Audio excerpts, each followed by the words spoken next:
ఇక రవిబాబు సిగ్గుపడుతూ, "నువ్వు నాకు థాంక్స్ చెప్పకూడదు సింధూర. నేను నీకు బావని, నువ్వు నాకు మరదలి. మన ఇద్దరి మధ్య పరిష్కారం ఉండాలి కానీ ఇలా ఉండకూడదు" అని చెప్పి తిరిగేసరికి సింధూర వెళ్ళిపోతుంది. ఇదేంటి డైలాగులు వేస్ట్ అయ్యి సింధూర వెళ్ళిపోయిందా?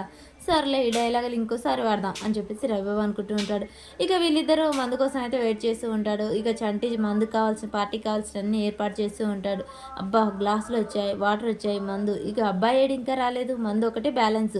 అయినా బావ ఎన్ని రోజులైతుంది మందు కొట్టక మనం. అవును బావ చానా రోజులైతుంది. కానీ రోజు తాగినాం. ఈ రోజు తాగినట్టే ఫీల్ అవ్వాలి. మనం ఏం చేస్తాం? సంవత్సరానికి ఒకసారి తాగాల్సిందే కదా! మనం ఏమన్నా సంపాదిస్తున్నామా పాడా అని చెప్పగానే ఇంతలోపే ఇగో మందు రెడీ అని చెప్పేసి కౌశిక్ ఫారెన్ బాటిల్ పట్టుకొని వస్తాడు. వావ్! బాటిల్ చూడ్డానికి అంత అందంగా ఉంది. ఇక మందు ఎంత అందంగా ఉంటుందో! స్కాచ్ బాటిల్ బావా ఫారెన్‌ది. మందు ఎలా ఉంటుందో! ఇంకా వెయిట్ ఎందుకు బాబాయ్ తాగండి మీకోసం తెచ్చింది అనగానే, అబ్బబ్బా! మీ మనసు చాలా విశాలం బాబు. ఇంత విశాలం అనుకోలేదు అని చెప్తుండగానే, ఇక అవును అలవాట్లు ఎందుకు మానుకోవాలి? కానివ్వండి అని చెప్పేసి గ్లాస్‌లో మందు పోస్తూ ఉంటాడు. ఇక చంటి అక్కడ కూర్చోగానే రవిబాబు తన దగ్గర ఉన్న ఫోన్‌లో వీడియో ఆన్ చేసి చంటి జేబులో పెడుతూ ఉంటాడు. ఇక కౌశిక్ అది చూడకుండానే వాళ్ళందరికీ మందు గ్లాసులు ఓపెన్ చేసి మందు పోస్తూ ఉంటాడు. అలా వీడియో ఆన్ చేసి చంటి జేబులో అయితే పెడతాడు రవిబాబు. ఇక మందు అందరికీ పోస్తూ ఉంటాడు కౌశిక్. 4 గ్లాసులలో పోసి ఇక నలుగురికి ఇస్తూ ఉంటాడు. బాబాయ్ తీసుకోండి, బాబాయ్ తీసుకోండి అని చెప్పేసి ఇచ్చేస్తూ ఉంటాడు. రవిబాబుకి ఇస్తూ ఉండగానే ఇంత ముందుకు అలవాటు ఉంది బ్రదర్. కానీ ఇప్పుడు అలవాటు లేదు మానేశాను కదా అని చెప్పేసి రవిబాబు అంటాడు. చంటి నువ్వైనా తీసుకో అనగానే, అయ్యో నాకు అలాంటి అలవాటు అస్సలు లేదు బాబు గారు అనగానే, ఆహా అవునా సరేలే అని చెప్పేసి ఇక కౌశిక్ తాగబోతూ ఉంటాడు. మూతి దాకా పోతూ ఉంటుంది గ్లాసు. ఇంతలో ఇక సెల్లులో వీడియో తీస్తూ ఉంటాడు చంటి జేబులో పెట్టుకొని.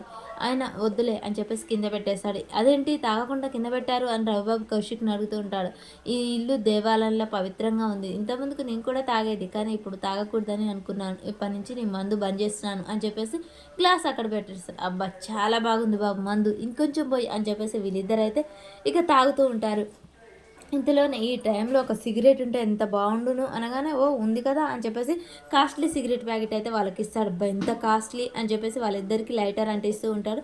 తను కూడా ఒక సిగరెట్ నోట్లో పెట్టుకుంటాడు. తాగే ముందు వీడియో ఆన్ చేయగానే మళ్ళీ తీసి కిందేస్తాడు. ఇంత పవిత్రమైన ఇంట్లో నేను తాగకూడదు. మళ్ళీ ఏమైంది బ్రో మందు తాగట్లేదు కనీసం సిగరెట్ అయినా తాగండి అని చెప్పేసి అనగానే, ఇంత పవిత్రమైన ఇంట్లో నేను తాగకూడదు అందుకే నేను బంద్ చేస్తున్నాను. ఇప్పటి నుంచి అలవాట్లు ఏవి నాకొద్దు అని చెప్పేసి కౌశిక్ వెళ్ళిపోతాడు.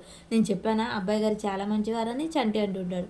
ఇక సింధూర తనకు జరిగిన పెళ్లి గురించి ఆలోచిస్తూ స్వామీజీ చెప్పిన మాటలన్నీ నెరవేరుతాయని చెప్పేసి అన్నీ ఒకదాని ఒకటి గుర్తు చేసుకొని చాలా బాధపడుతూ ఉంటుంది. దేవుడా ఎందుకు నా జీవితం ఇలా అయోమయంలో వేసావు అని చెప్పేసి ఏడుస్తూ బాధపడుతూ ఉండగానే చంటి అక్కడి నుంచి వస్తాడు. అమ్మాయి గారు అని చెప్పేసి అనగానే సింధూర ఒక్కసారిగా వచ్చి అమాంతం గట్టిగా చంటిని అయితే కౌగిలించుకొని ఏడుస్తూ ఉంటుంది. నువ్వంటే నాకు చాలా ఇష్టం చంటి, నువ్వు కావాలి, నువ్వే కావాలి అని చెప్పేసి బాగా ఏడుస్తూ ఉంటుంది. అమ్మాయి గారు ఎవరైనా చూస్తే బాగోదు, వదిలేయండి ప్లీజ్ వదిలేయండి అని చెప్పేసి అలా రవిబాబు అయితే ఇక చంటి అయితే సింధురను పక్కకు నెట్టేస్తూ ఉంటాడు. ఈలోపు కౌశిక్ పై నుంచి చూస్తూ ఉంటాడు. ఒక్కసారి వీళ్ళిద్దరిని చూసి షాక్ అయి సడన్గా కిందికి అయితే వస్తూ ఉంటాడు. సింధూర మాత్రం వదలకుండా అలాగే గట్టిగా పట్టుకొని ఏడుస్తూ ఉంటుంది.